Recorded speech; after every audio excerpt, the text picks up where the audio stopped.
Bassist and composer Rich Brown is back with us today. The Juno-nominated musician continues to be one of the most sought-after musicians and bassists in our country, bringing his Jamaican roots, soulful grooves, and incredible technique to all that he does. Rich has kindly agreed to come in today and perform for us. So with one mic and one chair, here is Rich Brown.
Great. Rich, I'll get you to bring that mic right back up. There's Rich Brown, one mic, one chair. I asked Rich, I asked you just before we sat down here that we asked you what you were going to play, and you said, I have no idea. I had a couple of things in mind, and then I decided to go with that one. Well, so what was that we just heard? That was just, it was an untitled piece. It's something that's kind of been a go-to in certain situations. The beauty of this instrument, the six-string electric bass, is the fact that it can go almost anywhere. And I like the idea of exploring the sort of sonic territory that you can cover with this. So that was very much influenced by African and Afro-Caribbean music. It sounded like the percussion built right into the melody there. Yeah, I kind of love that about it, And, a lot of people will argue that it doesn't sound like a bass and I should really stick to the traditional roles. But there are players that do that and do it well, but I just love the idea of the exploration. And it wouldn't have been nearly as exciting if you would have come in and walked the blues at a slow tempo for us right now. So that was one of my other choices. So I'm glad you said that. Hey, I wanted to ask you, congrats on the Downbeat magazine piece. Thank you. It's in the October issue, by the way. Steve Terre's on the cover, so it might still be out there on the stands if you want to take a look. As someone who has had lots of great things happen in their career, what does it mean when Downbeat magazine says they're going to do a piece on you? What does that make you feel? It's really amazing. I was just talking to a friend of mine about the feeling that there can be a glass ceiling here. And when something like Downbeat happens, you feel like you just break through that, even for an instant. You feel like you've just sort of risen above and maybe gotten to spread the brand a little bit more to people who might not normally know what you're doing or who you are or anything about you. So that was it was a beautiful moment for me, just knowing that dream, being a fan of the magazine and reading the publication ever since I was a teenager, and now there's going to be a story on me and Downbeat. It's like, Because as many things have changed, but downbeat still has, I think, this special place in sort of in the jazz world because of its longevity and because of what it's done, the blindfold tests and the things that have been so iconic over time. So, well, congratulations! Thank you so much. Great to see it there. How does that come about? Did someone just give you a call one day and say, "Hey, I want to do a piece on you," or what happens? Well, it was a couple of things. When I first released the Abang record, I sort of put the word out that I wanted to do some PR. And Sharon Cohen, who ended up writing the piece, she got in touch with me about possibly doing an article. And then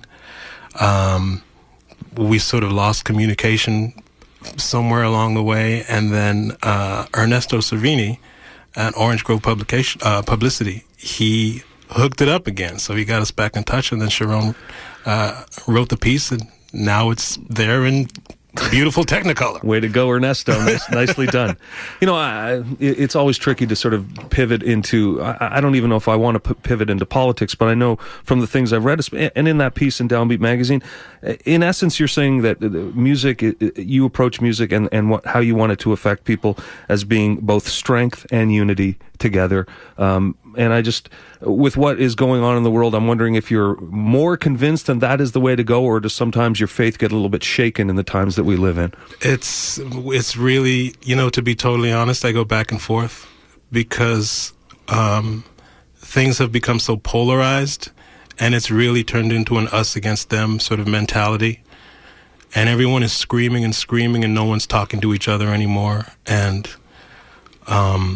I feel like, you know, in doing what I'm able to do and what musicians and artists and even people like yourself are able to do, the music can sort of take people away from that just for a little bit. And then, you know, just for that moment, everyone is on the same page.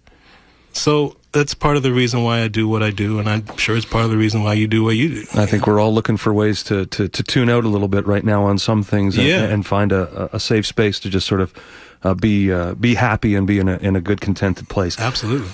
So what's coming up next? You were just talking about some sessions you were doing with Joe Bowden. Yes. I don't know if I'm allowed to say that on the air, but I just did. But about you, Rich, what's going on with you now? The thing I'm really excited about the most is I have a new duo project with Larnell Lewis. Ooh. Called Lewis Brown. And it sort of happened by accident. Someone called and asked me if I wanted to put together a trio gig for a venue downtown, and I couldn't find that third person, and it got down to like a couple of days before the gig, and I thought, well, I could either cancel this thing, or maybe just, Larnell and I can go in alone and just do it. So we did, and it really, we connected on such a high, I mean, we always have, but the gig and the music just sort of went beyond expectation, and we're going to pursue that a little bit more. In the recorded format? Yeah, well, things are still sort of in the. Well, we'll keep our fingers crossed. Yeah. I won't put you to it right now, but I hope it sounds like something very exciting. Yeah, I'm very excited about. We do have a gig coming up at the Steel City Jazz Festival in Hamilton on the 28th of this month. October 28th, Steel City Jazz Fest in Hamilton.